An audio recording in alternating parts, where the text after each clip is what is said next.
Hello, എല്ലാവർക്കും പുതിയൊരു വീഡിയോയിലേക്ക് സ്വാഗതം. കഴിഞ്ഞ ദിവസം ബിറ്റിക്കറ്റിൽ നിന്ന് 57 കോടി വിൻ ചെയ്തിട്ടുള്ളത് മലയാളിയാണ്. അദ്ദേഹത്തിന്റെ നെയിം അരവിന്ദ് അപ്പുക്കുട്ടൻ എന്നാണ്. ഷാർജയിൽ സെയിൽസ്മാൻ ആയിട്ടാണ് അദ്ദേഹം ജോലി ചെയ്യുന്നത്.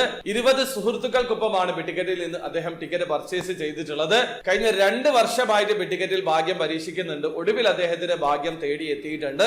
25 മില്യൺ ദിർഹമാണ് വിൻ ചെയ്തിട്ടുള്ളത്. അതായത് നാട്ടിലെ 57 കോടി രൂപക്ക് മുകളിലാണ്. വിൻ ചെയ്ത ഉടനെ തന്നെ അദ്ദേഹത്തിന്റെ ഒരു സുഹൃത്താണ് ഈ കാര്യം അദ്ദേഹത്തെ വിളിച്ച് അറിയിച്ചിട്ടുള്ളത്. പിന്നീട് ബിറ്റിക്കറ്റിന്റെ അവതാരകര് തന്നെ വിളിച്ച് വിൻ ചെയ്ത കാര്യം ഇദ്ദേഹത്തെ അറിയിക്കുകയായിരുന്നു. ഏതായാലും ഈ ഒരു കാശ് എന്ത് ചെയ്യണമെന്ന് ഇപ്പൊ തീരുമാനിച്ചിട്ടില്ല എന്നാണ് അദ്ദേഹം പറഞ്ഞിട്ടുള്ളത്.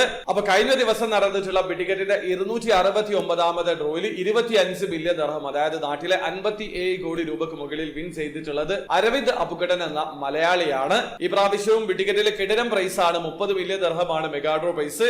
അത് മാത്രമല്ല മൊത്തം 5 മില്യണേഴ്സ് ഉണ്ടാകും. ഈ ഒരു പ്രൈസ് അപ്ഡേഷനെ കുറിച്ച് നിങ്ങൾക്ക് അറിയാൻ താല്പര്യമുണ്ടെങ്കിൽ അതിനെ കുറിച്ച് സെപ്പറേറ്റ് ആയിട്ടുള്ള ഒരു വീഡിയോ ഞാൻ ചെയ്തിട്ടുണ്ട്. വീഡിയോയുടെ ലിങ്ക് ഡിസ്ക്രിപ്ഷനിൽ ഉണ്ടാവും. താല്പര്യമുള്ള ആൾക്കാർക്ക് ആ വീഡിയോ കണ്ട് മനസ്സിലാക്കാൻ പറ്റുന്നതാണ്. അപ്പോൾ വീഡിയോ ഇഷ്ടപ്പെട്ടെങ്കിൽ ലൈക്ക് ചെയ്യുക, ചാനൽ സബ്സ്ക്രൈബ് ചെയ്യാൻ സബ്സ്ക്രൈബ് ചെയ്യുക, നിങ്ങളെ സപ്പോർട്ട് എല്ലാവരും. അടുത്ത വീഡിയോ കാണുന്നവരെ ബൈ.